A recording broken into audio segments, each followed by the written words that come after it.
On ne saurait se défaire de la profondeur des communications. Parlant de la dernière Assemblée générale des 8e rencontres Africa tenues à Yaoundé, les assises de l'Association internationale des régions francophones ont donné lieu à des discussions intenses et profondes sur les questions essentielles, telles l'accès à l'eau et à l'énergie. Des constats ont été faits, montrant que le Cameroun est loin du compte. Alors, il faut déjà, on l'a compris, dans le secteur de l'eau, l'offre reste très inférieure à la demande. Les ouvrages existants sont en partie vétustes.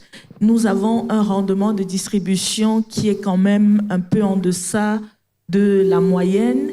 Et les ouvrages de production sont très dépendants du réseau électrique qui n'est pas toujours stable. Donc, une coupure d'électricité engendrera probablement une coupure d'eau ou en tout cas une coupure de la production de l'eau potable. Est-ce qu'avec la pluralité d'intervenants, par exemple, est-ce qu'il ne faudra pas avoir un système de régulation? Et évidemment, un autre défi majeur, c'est l'implication. J'ai parlé de ce jeu d'acteurs, notamment impliquer davantage les CTD et le secteur privé.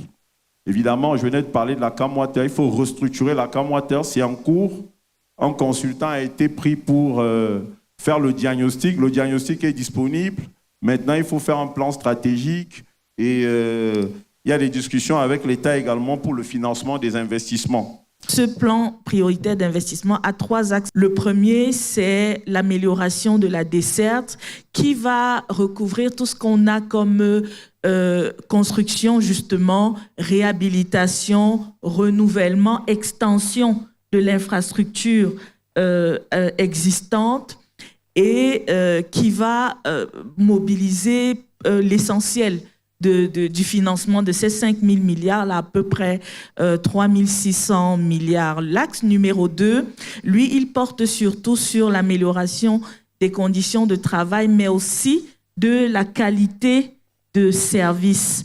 On va prendre, par exemple, le cas de l'électricité. Nous avons dit tout à l'heure que la qualité du service est très dépendante de la fourniture en électricité. Et dans ce plan-là, nous proposons d'autonomiser un certain nombre de stations d'eau potable en fonction des besoins et en fonction surtout de l'environnement, en tout cas du potentiel environnemental. Pourquoi? Parce que en ce moment, nous avons plusieurs stations qui ont des groupes électrogènes, donc qui vont utiliser du carburant, mais c'est une solution qui est assez onéreuse pour la CAMWater parce que le carburant, pour faire tourner les machines, il en faut beaucoup en peu de temps. Donc c'est très onéreux et nous nous retournons donc vers d'autres solutions alternatives comme le solaire, comme la mini-hydro. Le plan prioritaire d'investissement que la CAMWater entend mettre en œuvre dans les 5 prochaines années est un ensemble de 32 projets d'un montant de 5 000 milliards de francs CFA. Au bénéfice du développement local, il est rappelé aux collectivités territoriales décentralisées qu'elles peuvent compter sur l'énergie solaire comme solution alternative aux principales difficultés du secteur de l'eau et de l'énergie. Il y a une énergie de la décentralisation, c'est le solaire. Et comme on est dans une table ronde d'infrastructures, j'ai envie de dire qu'il y a des infrastructures solaires. Parce qu'il n'y a aucune comparaison possible entre un petit kit d'électrification de 200 watts et une centrale de 20 mégawatts qu'on va vouloir installer dans le nord du pays.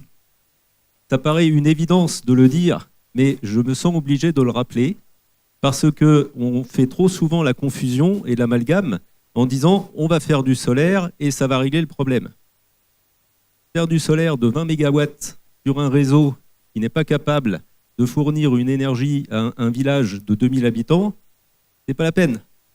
Le projet, il va mettre 5 ans pour sortir avant de pouvoir fournir le premier kilowattheure, alors que là où il y a des taux d'électrification de 4%, il faudrait monter en gamme et partant de quelque chose qui existe déjà, qui est vraiment génial, c'est l'électrification qui amène la lumière, le petit panneau solaire. Ça, c'est super parce que premièrement, ça a inventé deux choses. Ça a inventé l'accès à l'électrification et également les moyens de paiement, les paiements as you go. La difficulté maintenant, ça va être de monter en gamme. Monter en gamme, ça va être justement ce qu'on disait tout à l'heure avec l'agriculture. C'est-à-dire faire des containers, par exemple des containers de froid. Mais moi, j'ai d'autres propositions à partir de notre système Barson Roof System qui, au passage, va permettre de préparer l'étanchéité, la couverture. Mais ce que je ne vous ai pas dit, c'est que c'est aussi un système qui fait thermorégulation et qui est anti-corrosion. La technologie va plus vite que les idées. Il faut s'adapter à son évolution. Un réseau, lorsqu'il y a un incident à Bertrois, à Garoua, on n'a pas besoin d'envoyer des gens à pied pour aller regarder ce qui se passe, mais le système lui-même, de manière automatique, vous dit là où il y a le problème et quel est le problème.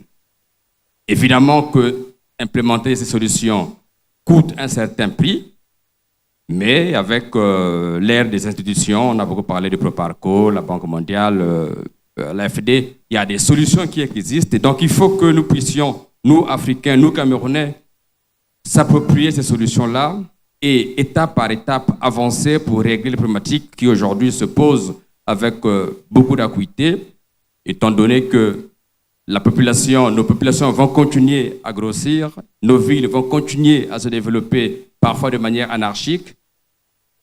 Si nous ne le suivons pas de façon intelligente et en y mettant les moyens, nous serons très vite dépassés par la situation, débordés par la situation. Quant à l'accès à l'énergie, le Cameroun s'appuie sur le cadre stratégique qu'il s'est donné. La SND 30 nous prescrit, on a deux indicateurs majeurs. Il y a la capacité installée. Aujourd'hui, elle est de 1640 MW. Nous devons nous projeter en 2030 à 5000 MW. Le défi est énorme. Le taux d'accès projeté est de 100% en 2030. Aujourd'hui, dans l'ensemble, il est à 71%. Ces 71%, c'est le global, mais il y a des disparités entre milieu urbain et milieu rural. Alors, lorsqu'on fait le diagnostic un petit peu du secteur de l'électricité aujourd'hui, comme on parle d'accès, qu'est-ce qui va poser des problèmes à l'accès aujourd'hui? C'est d'abord, on a un problème d'absence de réseau de transport unique. On venait l'année dernière de faire la jonction avec le réseau isolé Est, dont désormais le réseau Sud et le réseau Est constituent un seul et même réseau. Nous avons un projet d'interconnexion avec le Nord, dont les marchés ont commencé à être exécutés, donc qui va permettre, une fois que le Nord et le Sud seront reliés, on aura un seul réseau de transport. Mais c'est en cours. On a le faible rendement des distributions. Vous voyez vous-même la qualité de l'énergie qui arrive chez vous, le taux de coupure, enfin la fréquence des coupures et le nombre de coupures. Les problématiques qu'on peut avoir en ville ne sont pas forcément les mêmes dans les milieux ruraux. Et Schneider, en dehors de l'expertise d'accompagnement qu'on peut avoir sur l'existant, nous avons des solutions pour accompagner les populations, les institutions, dans ce qu'on appelle l'accès à l'énergie. Et on a envie de dire que l'accès à l'énergie devrait concerner les milieux ruraux qui n'en ont pas, mais à côté du concept de l'accès à l'énergie, nous avons celui de l'efficacité énergétique. C'est-à-dire que nous avons beaucoup de gaspillage dans nos maisons, dans nos usines. Il arrive qu'une société qui a souscrit pour des mégawatts ne puisse pas en avoir besoin de façon permanente. Et les solutions, c'est qu'elle les utilise au moment où elle en a le plus besoin et lorsqu'on n'en a pas besoin, qu'on soit capable de les renvoyer auprès des utilisateurs qui en ont le plus besoin à ce moment-là. Et donc, là aussi, on s'est accompagné.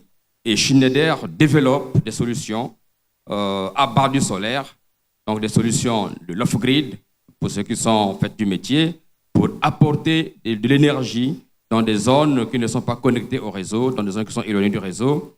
Et ce matin encore, j'en discutais avec Philippe, c'est quoi le curseur entre l'énergie qu'on apporte avec des solutions solaires et la capacité des populations concernées à pouvoir payer et maintenir l'exploitation. Les rapports entre les coûts de production, la qualité des produits et le prix de vente des biens et services sont importants dans la recherche de solutions au secteur de l'eau et de l'énergie.